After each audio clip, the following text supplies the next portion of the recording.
জ্বালিয়ে দিচ্ছে, তারপরে পালাচ্ছে, কত অপমান করছে। তারা কি ভাবছে যে একটা কোরআনকে আমরা জ্বালিয়ে দিব বলে এই দুনিয়া থেকে আমাদের কাছ থেকে কোরআন নিতে যাবে? এরকম হাদিস যতদিন থাকবে ওই কোরআনকে আমরা এই দেখে দেখে নয়, ওই কোরআনকে আল্লাহর কিতাবকে আমরা এই সিনার মধ্যে রেখে দিয়েছি, তাই না? তো এইরকম আমাদের যতদিন বেঁচে থাকবো সিনা থাকবে, এই কোরআন কিন্তু আমাদের মধ্যে মজুদ থাকবে। তার জন্য আপনাদেরকে কি করতে হবে মুসলমান? আপনাদেরকে রিকোয়েস্ট একটা, যে আপনারা যখন এই মুসলমান হিসাবে থাকবে, you should respect one of ওলামাস। এই যত আগে ওলামা রয়েছে তাদেরকে আপনারা সম্মান জানাবেন, এবং তাদের সঙ্গে নম্রতা ভদ্রতা দেখাবেন, এবং আপনাদের যে বিহেভিয়ার রয়েছে এটাকে আপনাদের গুড করতে হবে, ভালো করতে হবে, এবং এই আলেম সম্প্রদায়ের সঙ্গে আপনাদেরকে চরিত্র ব্যবহার ভালো করতে হবে।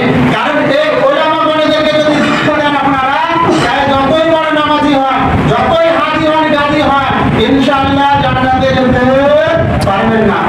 এরকম সামান্য আপনার কোনো মানুষকে যদি আপনি দুঃখ দিয়ে দেন মুসলমান, সে আপনার জান্নাতে যাওয়ার জন্য তার জন্য একটা দিওয়ার তৈরি হয়ে যাবে।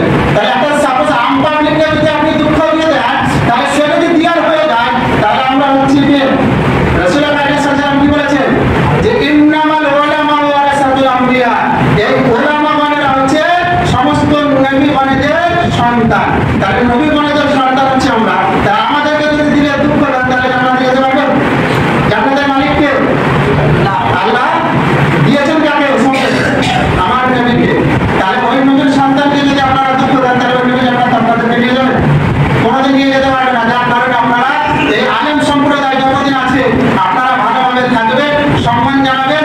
ইনশাআল্লাহ আল্লাহর দরবারে দোয়া করি যেন আল্লাহ আমাদের এই সমস্ত রোজা এবং তারাবির নামাজকে কবুল করুন। সবাই বলেন আল্লাহুম্মা আমিন। এই দক্ষিণ পাড়ার উত্তর পাড়ার কমিটির তরফ থেকে হাফেজ সাহেবকে মালা গ্রহণ করে এবং কিছু কাপড় এনেছে, কাপড় পরিধান করাবেন। সালমান চাচা, আমি ওনাকে আহ্বান করবো কুড়িটা এসে মালা গ্রহণ এবং এই পানির কাপড়টাকে গ্রহণ করা যায়। আছে যেটা আমি একটা জায়গায় বসে থাকি আপনাদের আছে।